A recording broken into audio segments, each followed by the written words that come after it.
All right, welcome back to Additive Manufacturing. Today we're going to continue our discussion of design guidelines. Last time we talked about polymer laser sintering or polymer powder bed fusion, and today I really want to focus a lot on metal powder bed fusion, in particular the direct metal laser sintering process. And my goals here are to really give you a window into guidelines for a different process besides just polymer SLS. We can't review all of them, but in thinking about the other processes, the one I think you might be most likely to encounter but have the least experience in would be DMLS, because a lot of industries are starting to think about building metal parts this way. And I know many of you already have experience with desktop FDM, and so I thought it might be most useful to really think about some guidelines for DMLS. So this document that you see on the screen is produced by a group called Crucible Design. And I'm going to share it with you on Canvas so you guys can download it and look through it and follow along as I talk, maybe make your own notes. Normally I do my own slides, but in this case, I think this particular handout, this PDF file, is one of the most comprehensive takes on guidelines for DMLS that I've seen. I think it's really, really well done. And so let's just kind of go through this. And today's lecture is going to be a little bit shorter than normal, just because we're going to go reasonably quickly through these. I know you can read them yourself, but in some cases it might help to have a little bit of extra explanation and just for me to highlight certain things that I think are really important. So, you know, in DMLS, as with polymer SLS and other processes, it's important to remember that these technologies just really expand the design space, but they're not completely devoid of rules. There are lots of rules that we still have to follow.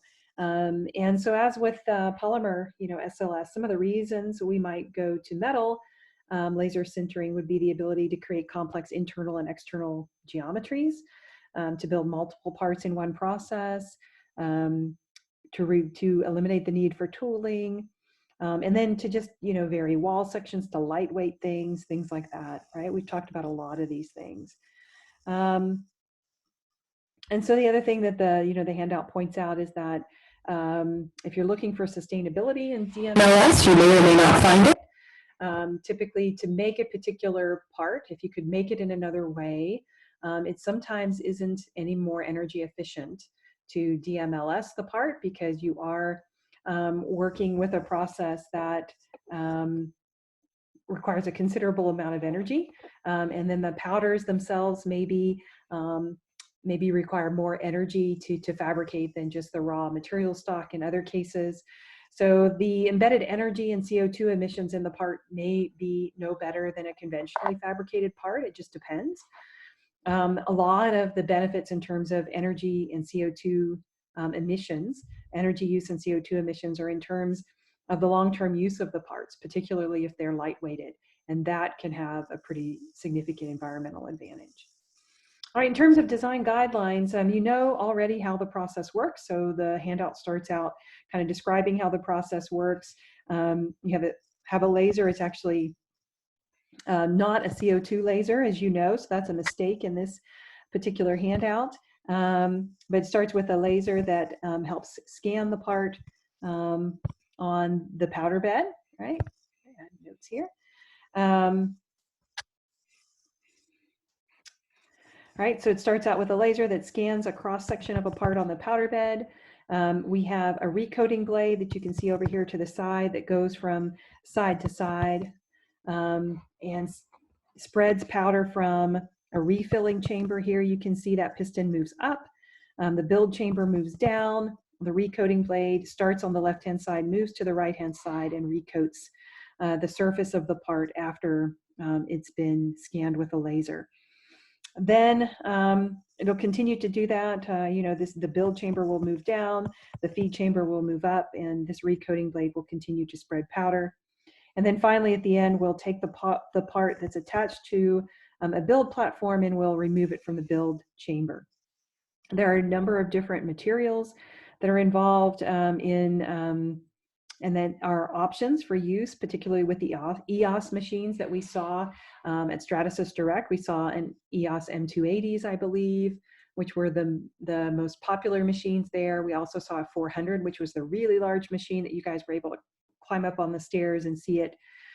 These are some of the material options that come with it. I personally have worked with the pH and then also some of the Inconel alloys as well, and built parts in both of those. One of the most common is just a 316 stainless steel. These are some of the most common materials, and also some of the less expensive ones. The more expensive ones, the most expensive one is typically going to be your titanium. And that's used primarily for aerospace and biomedical types of applications. In terms of building and stacking parts on the build plate in polymer SLS, right, when we build in plastics and nylons, we can stack parts all throughout the build chamber, right? We can have parts nested within one another, right? We could build a part like this and then build another part nested within it. There's all sorts of things like that that we can do in a polymer chamber, but we can't do that in a metal chamber. Everything we build has to be anchored down to the build platform in some way, right? And those parts have to be built vertically up. You can do multiple layers of parts, and you can see that happening right here, but only if the parts are built and stacked on top of one another and then cut apart afterwards. So you really have to have support structures and metallic material underneath the part, connecting all the way down to the build plate. It's for thermal reasons, to get the right thermal environment, to get the right melt pool. And it's also to keep the parts from warping and curling up out of the build plate, out of the build envelope, the powder bed, and getting caught on the recoater blade. So here you can see in a DMLS machine, the build platforms are typically 250 by 250 millimeters, and then they're either 215 or 315 millimeters high, depending. After the parts are built on the build plate, the next thing we have to do is to be able to cut them off of the build platform, and you can see that happening here, where the red surface here is the cutting path. So an EDM, which is electric discharge machining, it's basically a wire. You fixture the part, and then you take a wire and you use it to slice through the metal, almost like butter. It's a very, very thin wire, like taking a sharp knife and cutting through butter. You can use that EDM with a pattern. So you can see here, this red surface here isn't completely flat. So you could use that to help create a unique shape on the bottom of these parts as well.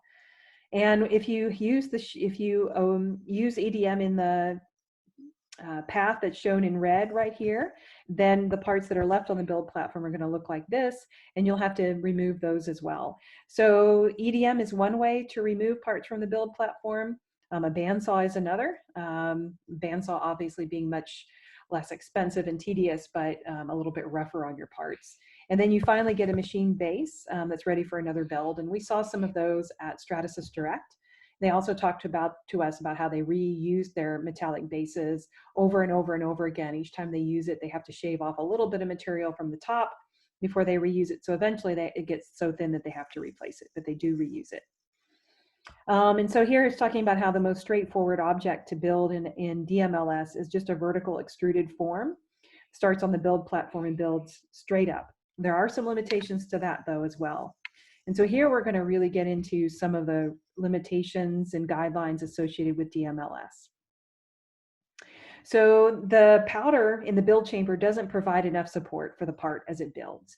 The powder itself has a much lower thermal conductivity than a solid material does. It also can't actually anchor the part. So if there's warping and curling of the part as it cools, the powder really can't help with that. So in a polymer powder bed, we elevate the temperature of the powder bed to prevent that from happening, right? To basically stress relax the parts. But in a direct metal powder bed, we don't elevate the temperature of the powder bed enough to make that happen. So you have some really rapid cooling of the parts, which can lead to warping and curling. And so you have to really anchor those parts down to the build platform to prevent that from happening. You also have a problem with a laser sintering powder as it moves across the surface. If there's no solid part underneath that powder, that thermal conductivity of that powder is going to be really low. So the melt pool is going to get super hot, and a lot of the material is just going to evaporate and sputter away, as opposed to forming a nice melt pool that'll form a solid object. So if you want, you can't really do lengthy overhangs with no material underneath. So if you do have like a sharp angle to one of your parts, it's a good idea to put support structures underneath, right? So here you can see the angle, support structures underneath. There are minimum angles though, and that are important to look at and they differ by the material, kind of based on the thermal conductivity of that material. So for many materials, it's 45 degrees, but for some materials, particularly you can see cobalt, chrome, titanium, stainless steels, you can get that angle all the way down to 30 degrees. But if you want anything that's smaller than that, right, if you need that angle to be even smaller than 30 degrees, you're going to need to put support structures in there to make a good surface. If you do choose to make use of these minimum angles, then you should be aware that that bottom surface is going to be a little bit rough. All right. You can build small holes. Again, these holes kind of count as an overhang, right? So you've got this hole in this object, and this surface right here is unsupported. So it kind of counts as an unsupported surface. You can usually get those holes to resolve as long as the diameter is less than 6 millimeters. If you need bigger holes, then you're going to have to think about different ways to do it. At a minimum, that upper surface is going to be really rough. The hole may just collapse and not resolve very well at all.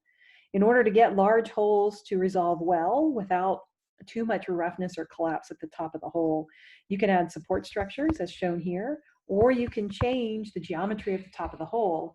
So if you look at this teardrop shape here, one of the things you'll notice is that at the top of the teardrop shape, think about the angle that that teardrop makes with the horizontal, and you'll notice that it's at least as large as these minimum angles that are reported up here. So you can actually get away with building that because the angles are never less than the minimum angles. So that's a couple of different tricks for getting away with building a hole without needing support structures.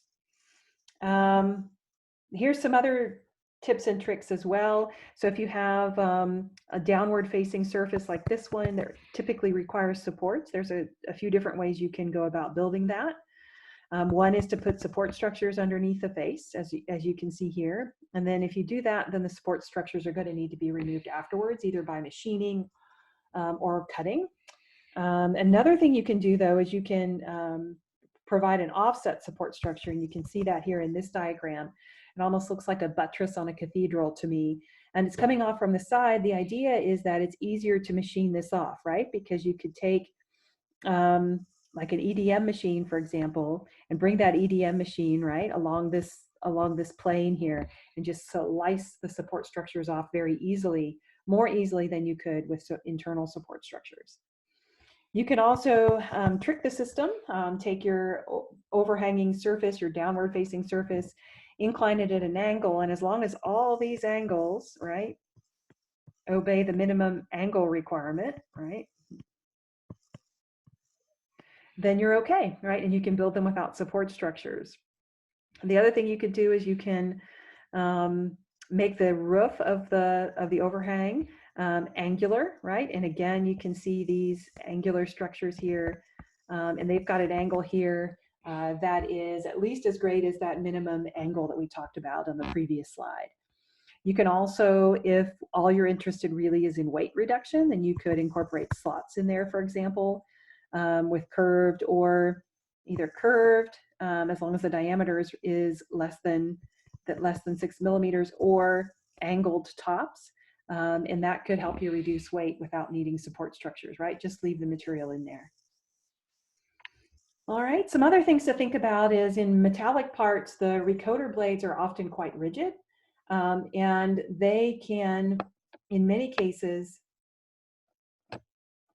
the recoating blades are often quite rigid, and they can get caught on parts as they recoat the powder. So one of the things you want to do is try to make sure that you don't make your parts vulnerable to getting caught with the recoater blade. So if you've got a part here, for example, that's round, that's ideal. As the recoater blade comes across, it gradually engages the part. This one does something similar. This one is not so good because as it recoats the powder, right, as it sweeps that powder across the surface, it's going to encounter the entire part, all at once, right, because this recoater blade is moving in this direction. Instead, what people typically do is they'll angle the part. So you'll notice here that the part in light gray is angled in the build. volume, and that will help engage the part gradually, or just reorient it all together so that the blade encounters a smaller cross section of the part as it starts to recoat. Here's an example here. This one really focuses on tall unsupported structures. So remember that we've got a recoater blade that's coming back across the build platform to spread powder, and it can get caught on parts as it goes. So one of the things that's difficult to build are really tall structures, right, where the ratio between the height and the diameter of the part is really large. So one of the things they recommend here, which I think is a good one to think about, is make sure that the ratio between the height of the structure, right, and the width of the structure, make sure that height to width ratio is less than 8:1, right, to make sure that it doesn't get damaged, because often if it's not, what'll happen is something more like this, where it'll get bent on the build platform, and that'll lead to a disappointing build. To prevent these problems, you can bridge vertical sections. You can see them here.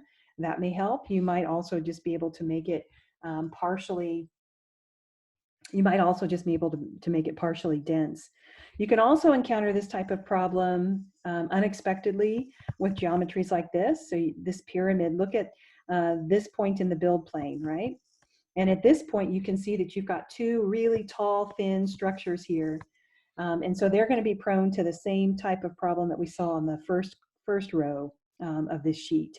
And so a couple of different things we can do to help reinforce that. One is to add support structures inside.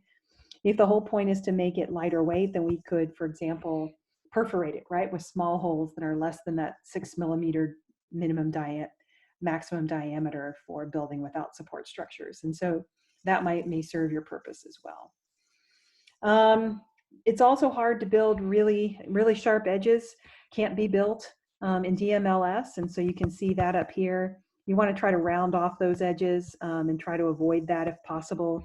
You can also see that down here. Try to avoid those sharp corners and do rounded edges instead, because you are tracing this part out with a spot size, right? A circular spot size, and it has limits to how sharp it can make those corners. They also serve stress concentrators, and especially when you have high thermal gradients, those really sharp corners can serve to concentrate stress and create areas where fractures, cracks start to appear and propagate. Let's see. So another thing that they recommend is try to avoid, if you can, very large, thick sections, right? That are horizontal to the build platform, because part of what happens here is residual stresses start to build up here, and then they want to kind of warp, right, and peel away from the build platform. So if you can kind of build them at an angle, then the layers kind of come through like this, and they don't warp quite as badly. The problem, though, here is that this angle, right, you either need support structures, or you need to make sure that that angle is greater than or equal to the minimum angle, right, for the material that you're using. Okay.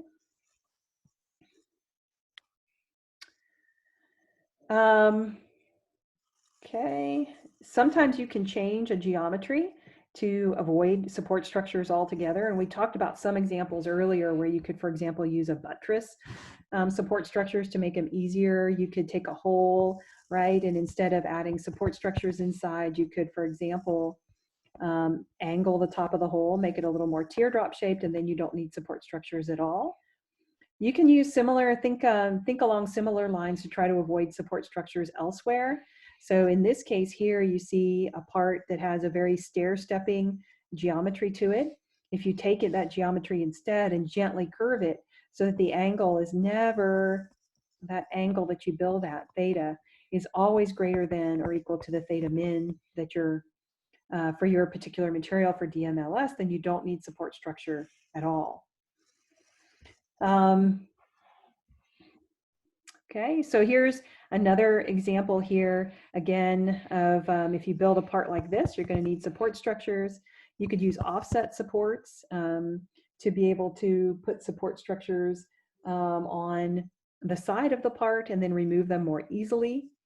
If you have a part like this where it has an overhang, there's a number of different things you could do. The difficulty with all these support structures that are in here is that they're expensive. They take a lot of time, they use up a lot of material. And so to minimize the time required to build your part and the amount of material devoted to support material, you can do things like buttress your supports, right? So that this angle again of your buttress here, that angle, right, that theta, is greater than or equal to your theta min, right, which is usually 30 or 45 degrees depending on your material. Or you can just take the support structure itself and angle the base of it, right? So that that material just becomes part of the overhanging surface. Okay. You'll need to think about even curved surfaces. They'll need support structures, and part of the role of that is just to anchor the part down to the build platform and provide a little interface there where you can separate the part from the build platform easily. Some other things to remember in DMLS is that, you know, in terms of heat treatment, almost all the parts are heat treated before they're ever removed from the build platform. Remember that the powder bed is near room temperature. It's typically less than 100 degrees C. And so as these metals are being melted and those molten metals are cooling, you're introducing a lot of stress concentrations into the part. A lot of residual stress remains. And so if you cut the parts off of the platform immediately, what you'll find is that the parts will warp. And sometimes they even break their support structures and try to warp anyway before you can get them into the oven to heat treat them.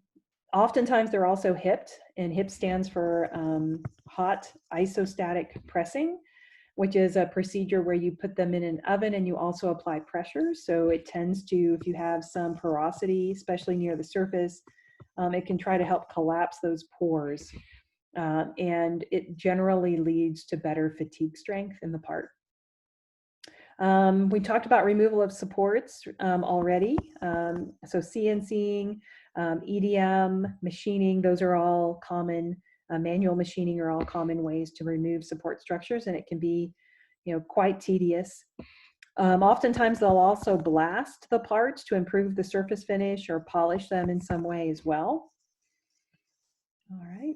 And then one thing just to keep in mind is that we talked about how residual stress from thermal, really quick cooling is a real problem with many of these parts.